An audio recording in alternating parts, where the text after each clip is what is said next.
So Nate, I have a channel that I follow, and this girl is always walking with her phone. All her videos are very personal. In my head, I'm thinking they don't really look professional, but there's something about it that attracts me to that. She's in the car, she's walking. I can relate to her everyday duties. What do you think about that? How professional, how personal do we make our videos? Yeah, that's the perfect setup for this episode, because we're going to talk about how to make your videos look professional and yet not corporate, and what is it about that type of video that attracts people. Are there any disadvantages? That's what we're going to talk about in this episode.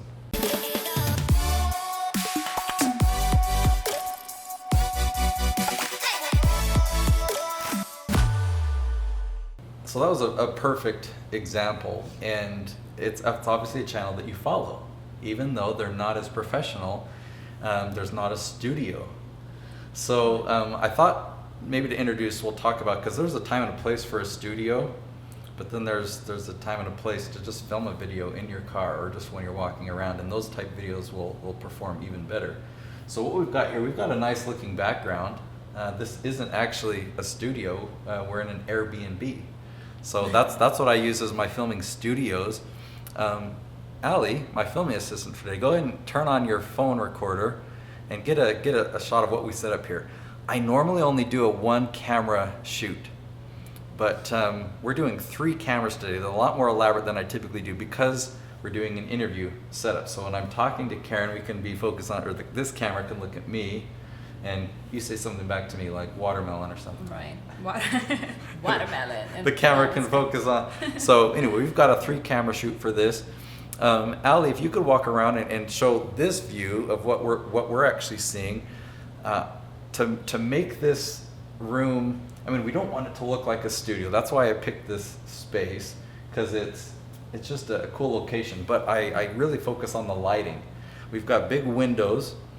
So lots of natural light coming this way, and then I set up these reflector panels, a couple additional lights, just to get a good rounded light on us so that we look good. So that's definitely a professional side of it, but I'm not going to put text effects on the screen or have these cool flashy intros, and we're not using green screen or anything like that. I want it to look like a home.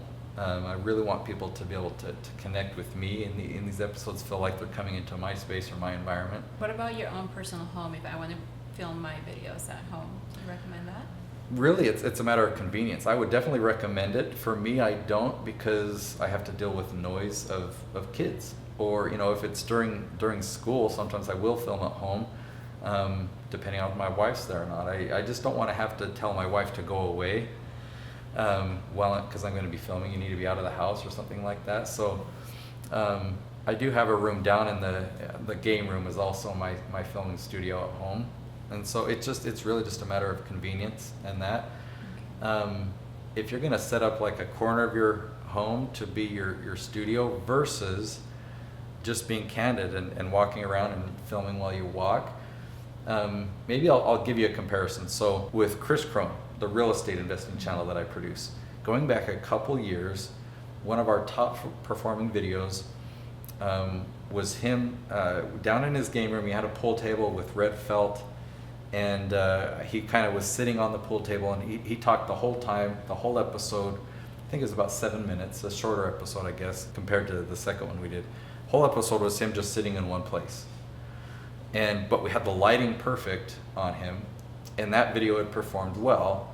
And because it had performed well, I decided to let's redo this topic. We'll make another video, the exact same title, How to Invest in Your 20s, but let's walk around. And I had him include his car. He has a BMW i8, which you have to be on a 2-year waiting list for this car, the wing doors. So at the time he was hesitant to show the flashy car, and he didn't want to be that guy. But I said, okay, we're just going to do it. Trust me. So he drove away, and then I had him drive back into his driveway. So I filmed him, coming in on the driveway. He got out of his car, and I just followed him into his home. He opened. So we don't have lights set up. This wasn't anything well lit. I followed him. His house cleaner happened to be there that day vacuuming. So he's like, hey, cleaning lady. And then we walked past her into the kitchen. He talked for a minute in the kitchen, and we didn't have the lighting set up. So it was kind of subpar lighting. We got a good direction. And then we went down into the basement where the pool table was, and he had a whiteboard, but it was probably the worst lighting there. We ended up filming for 20 minutes, and we kept moving around. That video had way higher watch time and ended up just skyrocketing because it was on a topic that was successful on our channel, filmed in a much less professional way, but it was more engaging. People feel like, in that case, they felt like they were being invited into Chris's home. Right. And does that make sense? So there's a time and a place for professionalism or having a studio look or having the proper lighting.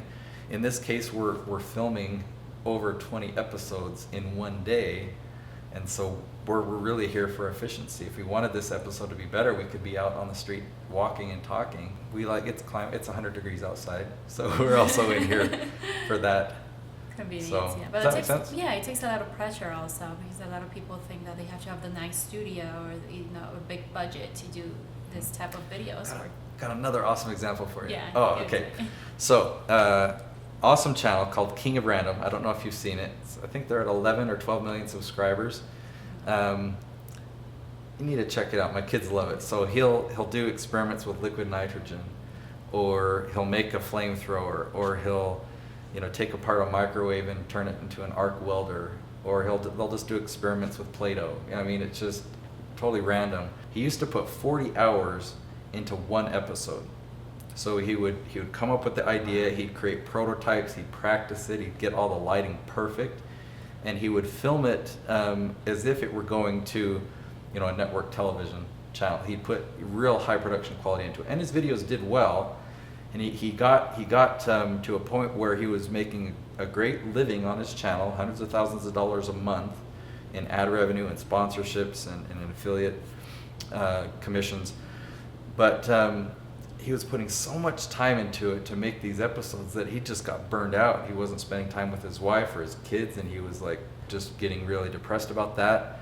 He decided to quit. He decided to quit his YouTube channel and get his life back. And after he had made this decision to quit, he decided to just make a quick video on his phone. Because people were saying, well, hey, if you throw liquid, if you got to be careful with that. What if you get liquid nitrogen in your eye? You're going to lose your vision, and you get that stuff on your face. You're just going to. So he says, all right. He pulled out his phone, just a selfie video, no lighting, and no preparation. He says, all right, guys, I'm going to show you what happens, and that I do know what I'm talking about. I know how to use liquid nitrogen. I'm going to show you what happens when you get liquid nitrogen in your face. And he threw the whole cup in his face. It bounced off. No harm to him. He just, kind of went like this, and he was fine. He said, okay. So that video was not 40 hours. That was a minute or two. And he just posted it to YouTube, and it got millions of views. There you go. Millions of views. Yeah. So he learned from that, and the lesson that I learned from that is there's not a problem with having good lighting, but there's something that's just more valuable, like being real, being able to tell a story, inviting people in.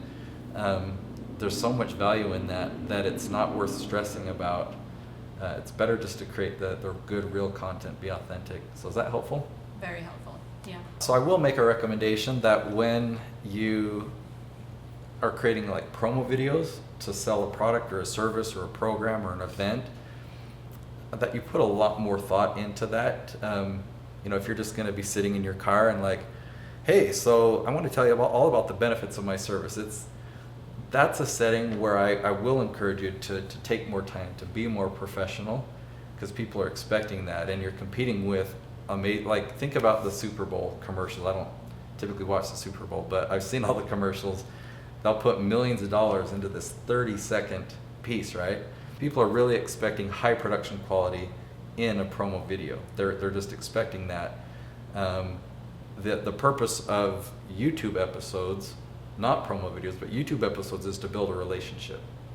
And so in a video with that purpose, it's more important to relate, to connect, to invite them in than it is to be polished and professional. So one final advantage to having a less professional setup is cost.